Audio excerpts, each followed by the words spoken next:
राम जी के चरणों को दौड़ करके भरत जी ने पकड़ लिया। भगवान भरत जी को उठाते हैं, भरत जी उठते नहीं है प्यारे। कहा भैया बहुत दिनों के बाद ये चरण मिले हैं, आप कितने निष्ठुर हो गए। भरत की याद आपको नहीं आती है क्या? भरत को आप याद नहीं करते हैं? अरे भैया मुझे वो समय याद है ना, जब साथ साथ हम चारों भाई खेला करते थे ना, अयोध्या में सरजू जी के तट पर साथ साथ भोजन करते थे। कभी मैं पीछे हो जाता था ना, कभी मैं विलंब हो जाता था किसी कार्य में, तो आप उस कार्य को नहीं करते थे। मेरा भरत मेरे साथ नहीं है, मेरा भाई मेरे साथ नहीं है, मेरा अनुज मेरे पास में नहीं है। आज भैया अपने चरणों में पड़े तो रहने दीजिए। भरत जी को राम जी उठाते हैं, दोनों हाथों को पकड़ करके उठाया। भरत जी महाराज को हृदय से लगाया, गले से लगाया। भरत जी तब बताते हैं कि देखो ये माँ कौशल्या आई हैं, सुमित्रा आई हैं। धरती पर ऐसे भरत जी लेटे हैं जैसे कोई लकुटी लाठी पड़ी होती है प्यारे। आज उस प्रकार से भरत जी भगवान को प्रणाम कर रहे हैं। दोनों भाई आपस में गले मिले, बहुत रोए, राम जी बहुत रोए। राम जी जानते हैं कि भरत जैसा भाई संसार में मिलना संभव नहीं है। अगर भरत जैसा भाई मुझे मिला है तो यह मेरा सौभाग्य है। लक्ष्मण जैसा भाई मुझे मिला है तो यह मेरा सौभाग्य है। शत्रुघ्न यदि मेरे सामने है ना तो यह मेरा परम सौभाग्य है। ऐसा प्रेम है चारों भाइयों में। भगवान ने देखा मैया कौशल्या आई हैं, सुमित्रा हैं, दौड़ करके प्रणाम किया। गुरु वशिष्ठ जी महाराज को प्रणाम किया। मैया सीता ने देखा मेरी माँ सुनैना भी आई है। मैया सुनैना ने जब सीता जी को देखा ना, रोने लगी कि मैंने कभी जीवन में कल्पना भी नहीं किया था। अपनी बेटी की उस स्थिति को देखा, बाल जटाजूट हो गए थे माँ सीता के। शरीर पे जो वस्त्र थे प्यारे वो बड़े मैले कुचैले थे। आज मैया सुनैना ने जब देखा तो जनक जी महाराज के तरफ इशारा किया कि ये देखो बेटी की स्थिति है। तब जनक जी ने मैया सुनैना से कहा देवी ये मेरा सौभाग्य है कि जानकी जैसी बेटी मुझे मिली है, सीता जैसी बेटी मुझे प्राप्त हुई है। यह मेरे जीवन का सौभाग्य है। आज सीता ने मेरे कुल खानदान के मान और सम्मान को बढ़ा दिया है राम के साथ में आकर के। अगर यही सीता नहीं आती तो हम लोगों का सिर झुक जाता कि सीता ने राम जी का साथ नहीं दिया। आज मैया सीता एक शिला पर बैठी हुई थी जो माँ जानकी के चरण पुष्प के पराग से भी कोमल हैं प्यारे। जब माँ जानकी कभी अपने आसन से नीचे उतरती थी ना, दास दासियां वो रुमाली मखमली चादर बिछा देते थे, कहीं माँ जानकी के चरणों में छाले न पड़ जाएं। इतने कोमल चरण हैं। और आज उन्हीं चरणों को माँ सुनैना देखती हैं, महाराज जनक देखते हैं कि एक शिला के ऊपर बैठी हुई हैं। प्यारे आंखों में श्रुधारा है, प्रेम है। मैया सुनैना दौड़ करके अपने माँ को हृदय से लगाया। मैया कौशल्या सुमित्रा को हृदय से लगाया। गुरु वशिष्ठ जी महाराज को देखा तो दौड़ करके प्रणाम किया कि मेरे गुरु जी आए हैं। गुरु जी ने आशीर्वाद दिया। सबसे भगवान मिलते हैं। माँ सीता, लक्ष्मण जी महाराज जितने लोग गए थे ना, सबसे मिल रहे हैं। 2 दिन बीत गया प्यारे। तब गुरु वशिष्ठ जी महाराज ने बताया राम जी से कि अब आपके पिताजी संसार में नहीं रहे। महाराज दशरथ इस संसार का परित्याग कर दिए हैं। प्यारे उस दिन न राम जी ने कुछ खाया, न लक्ष्मण जी ने कुछ खाया, न सीता ने खाया। जब राम लक्ष्मण कुछ नहीं खाए तो जितने अयोध्यावासी गए थे किसी ने जलपान भी नहीं किया है कि जब मेरे प्रभु आज वियोग में हैं। भगवान बहुत रोए कि अंतिम अवस्था, अंतिम स्थिति में भी मैं अपने पिता का दर्शन ना कर सका, अपने पिता को मैं देख नहीं पाया। कुछ हो या ना हो प्यारे, यदि बच्चों को माता पिता के अंतिम दर्शन हो जाते हैं ना, तब भी मन में एक तसल्ली मिलती है कि मैंने अपने माता पिता का दर्शन किया, मैंने अपने माता पिता को देखा। लेकिन राम जी कह रहे मैं कितना दुर्भाग्यशाली हूँ कि मैं अपने पिता के अंतिम दर्शन भी नहीं कर पाए।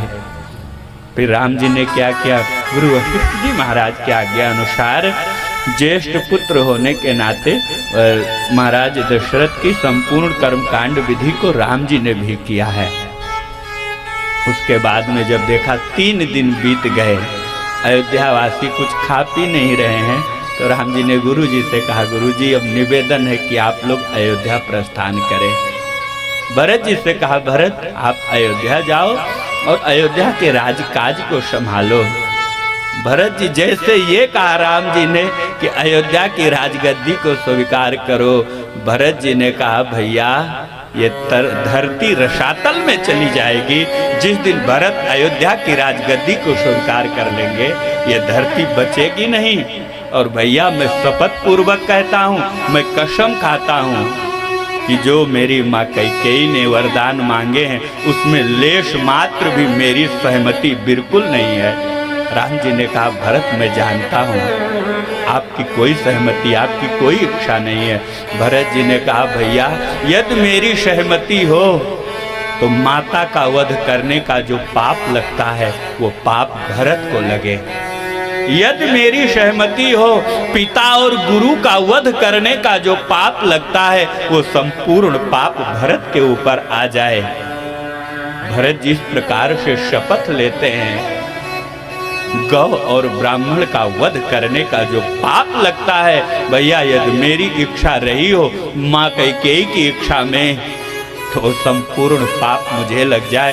मैं आपके चरणों की शपथ खा करके कहता हूँ, शपथ पूर्वक कहता हूँ कि मेरी इसमें लेशमात्र इच्छा नहीं है। अयोध्या के सिंहासन के, अयोध्या की राजगद्दी के अधिकारी आप हैं। भरत उस गद्दी को कदापि नहीं स्वीकार कर सकते। भगवान ने खूब मनाया, भरत जी नहीं माने। तो भरत जी ने पूछा राम जी से, भैया ये बताओ आप कितने दिनों के लिए वन जा रहे हैं? कहा, भरत दिनों के लिए नहीं वर्षों के लिए हम वन जा रहे हैं। कहा, वर्षों के लिए? कहा हाँ। कहा कितने? कहा 14 वर्ष के लिए वन में जा रहा हूँ। कहा भैया ध्यान से सोच लीजिए, विचार कर लीजिए, कहीं आप भूल तो नहीं रहे हैं?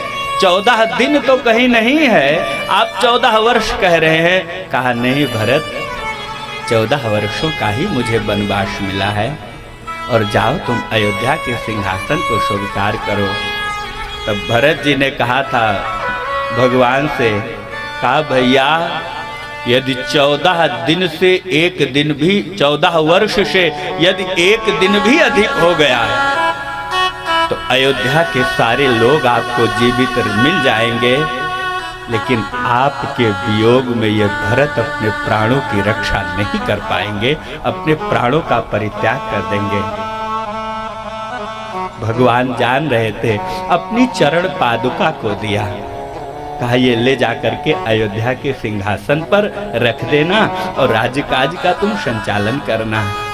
उस चरण पादुका को भरत जी ने लिया प्यारे और अपने सिर पर रखा कि ये मेरे भैया के चरण पादुका है। और ध्यान रखना प्यारे, अयोध्या के सिंहासन को 14 वर्षों तक किसी राजा महाराजा ने नहीं, भगवान की चरण पादुका ने उस राजगद्दी को संभाला और उस राजगद्दी को संभाला प्यारे। भरत जी आए सिंहासन पर, उस चरण पादुका को पधारा, विधिवत पूजन हुआ। उसके बाद में भरत जी नंदी ग्राम में चले गए। अयोध्या से 7-8 किलोमीटर दूर नंदी ग्राम है। और भरत जी ने क्या किया प्यारे, वहीं जाकर के कुटिया बना करके जमीन के नीचे गड्ढा खोद करके तपस्या किए हैं। ऐसा क्यों किया भरत जी ने? वो गुफा आज भी बनी हुई है नंदीग्राम में, जहां पर भरत जी ने तपस्या किया था। वो भरत कुंड स्थान आज भी है जहां भरत जी महाराज स्नान करते थे प्यारे। जमीन के नीचे गड्ढा खोदा क्यों? इसलिए कि मेरे भैया मुझसे बड़े हैं राम, मेरी मां सीता और मेरा अनुज लक्ष्मण मेरा भाई जंगल में है, कुश के आसन पर शयन कर रहे हैं, वृक्ष के पत्तों का आसन बना करके शयन कर रहे होंगे, कंदमूल फल खा करके अपना जीवन यापन कर रहे होंगे। मैं भरत अपने भाई राम से छोटा हूं और छोटा होने के नाते मैं अपने भाई के बराबर कदाप शयन नहीं कर सकता, मैं अपने भाई के बराबर कदाप नहीं बैठ सकता। इसलिए भरत जी ने क्या किया, जमीन के नीचे गड्ढा खोदा कि मेरा आसन मेरे भाई से नीचा रहेगा, मेरा आसन छोटा रहेगा। प्यारे वो बात जान रहे थे राम जी। जब 14 वर्ष वन पूर्ण हुए थे ना, तो हनुमान जी को भेजा था कि हनुमान जी जाओ भरत से कह दो कि राम आ रहे हैं। हनुमान जी को क्यों भेजा? इसलिए कहीं एक दिन विलंब ना हो जाए, किसी राक्षस से युद्ध ना करना पड़ जाए रास्ते में और मैं एक दिन विलंब हो जाऊं। भरत अपने प्राणों का परित्याग कर देगा, भरत अपने प्राणों को रोक नहीं पाएगा। इसलिए हनुमान जी को भेजा था राम जी ने कि जाकर के संदेशा कह दो भरत से। प्यारे ये भाइयों का प्रेम है, ये आपस परिवार का प्रेम है। श्री राम कथा हमें ये सिखाती है, शिक्षा देती है प्यारे कि परिवार में प्रेम होना चाहिए।